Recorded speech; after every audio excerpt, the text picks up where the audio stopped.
ఈరోజు sabudana fruit custard ఎలా తయారు చేసారో చూద్దాము. ఫస్ట్ సాబుదానాన్ని 2 టైమ్స్ వాష్ చేసేసి ఒక 2 అవర్స్ బాగా నానబెట్టాలి. తర్వాత ఒక గిన్నెలో వాటర్ తీసుకొని బాగా బాయిల్ చేసి సాబుదానాన్ని ఉడికించుదాం. గ్యాస్ వెలిగించేసి వాటర్ని బాయిల్ చేసుకుందాం. వాటర్ బాగా బాయిల్ అవ్వాలి. ఫస్ట్ ట్రాన్స్పరెంట్ వచ్చే వరకు కొంచెం బాయిల్ చేయాలి. తర్వాత ఒక బౌల్లో తీసుకుందాం, వాటర్ లేకుండా. ఇప్పుడు ఒక హాఫ్ లీటర్ పాలు తీసుకొని బాగా బాయిల్ చేయాలి. తర్వాత కస్టర్డ్ పౌడర్ అనేది యాడ్ చేద్దాం.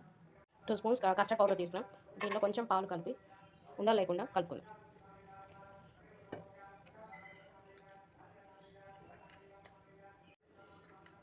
ఇలా ఉండలు లేకుండా కలుపుకుందాం. పాలు మరిగిన తర్వాత పాలలో ఈ కస్టర్డ్ పౌడర్ అనేది యాడ్ చేద్దాం.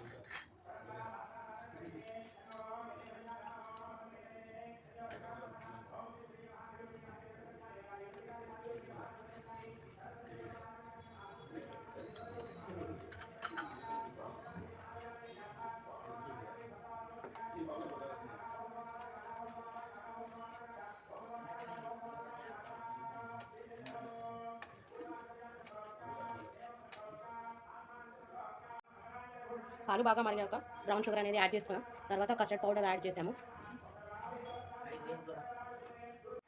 పాలు కొంచెం చిక్కబడే వరకు ఉంచేసి తర్వాత సగ్గుబియ్యం యాడ్ చేసుకున్నాం. ఒక 2-3 ఇలాచీస్ కొట్టేసాను.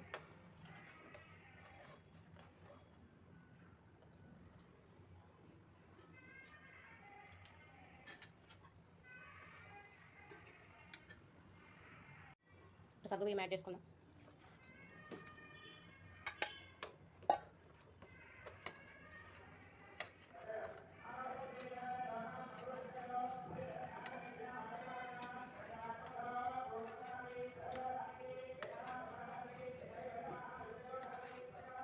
ఒక బౌల్లో తీసేసుకొని ఒక 1 అవర్ డీప్ ఫ్రీజ్లో పెడదాం. తర్వాత ప్రాసెస్ అనేది చూపిస్తాను. బాగా చల్లారనివ్వాలి. తర్వాత డీప్లో ఒక 1 అవర్ పెడదాం. తర్వాత మనకి ఇష్టమైన డ్రై ఫ్రూట్స్ అన్ని యాడ్ చేసుకుందాం. డ్రై ఫ్రూట్స్ అన్నీ యాడ్ చేసుకోవచ్చు. ఫైనల్ టచ్ అనేది చూపిస్తాను. 1 అవర్ డీప్లో పెట్టేసాము. ఇప్పుడు తీసుకొని మనం ఫ్రూట్స్ అనేది యాడ్ చేసుకున్నాము. ఎవరికి ఏ ఫ్రూట్స్ ఇష్టమో అవన్నీ యాడ్ చేయండి. నేనైతే కొన్ని బ్లూబెర్రీస్, చెర్రీస్, యాపిల్, కొన్ని డ్రై ఫ్రూట్స్ అనేది యాడ్ చేస్తున్నాను. కాజు, పోమోగ్రానైట్.